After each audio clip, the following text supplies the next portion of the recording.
You know that women also produce androgens or male hormones, and it's one of the biggest hormonal influences behind acne. Androgens are often thought of as just male hormones, but women produce them as well. So when these androgens are elevated or when the skin becomes more sensitive to the androgens, the sebaceous glands produce more sebum, which in turn can very quickly cause pimples and acne. And this is why hormonal acne often shows up as cystic or pimples that break out around the jawline and the neck and around the nose. And it's not always about how much testosterone there is in a blood test, even though there will be recommended values and ranges. So sometimes the issue is how your body is processing and metabolizing those hormones. And so this relates a lot to the liver, the condition of your liver, and also your gut health and like probiotics and prebiotics, that sort of thing.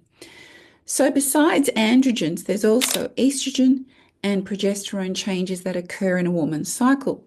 And women's hormones are designed to move in a nice rhythmic way throughout the month. So across the menstrual cycle, estrogen and progesterone rise and fall. Really, they do this in a lovely hormonal dance. So when the rhythm becomes disrupted, the skin flares up and can be quite problematic.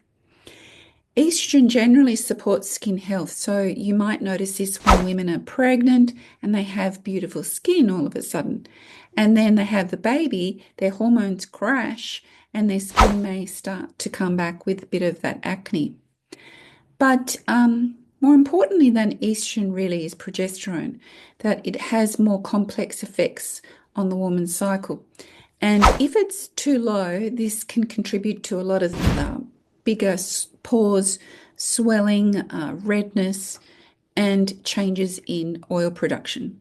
So just before a period in that what we call luteal phase, which is around 7 to 10 days before a period, this is when this very important hormone, progesterone, should be at its peak. But if it isn't, then, and if it is too low, then you're going to produce a whole lot more sebum. Also, in another transitional phase of a woman, it could be perimenopause. So during perimenopause, this is where you get great shifts between estrogen and progesterone, and it becomes unpredictable. And androgens can be more influenced, and so your skin becomes a whole lot more noticeable. And so what I would suggest is to have a saliva hormone test done, which is a functional test, and you do this, you spit into these vials 4 times in the day, usually on day 19, 20, or 21 of your cycle.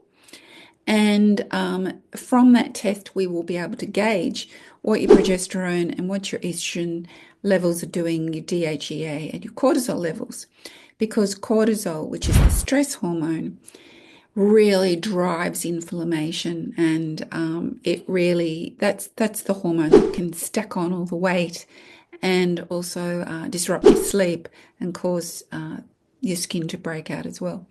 So this saliva hormone test is really useful, but basically the acne on your face is a sign that something biochemically is way out of balance. And so once we find out and figure out which hormone it is, then we just use herbal medicine to balance it all out.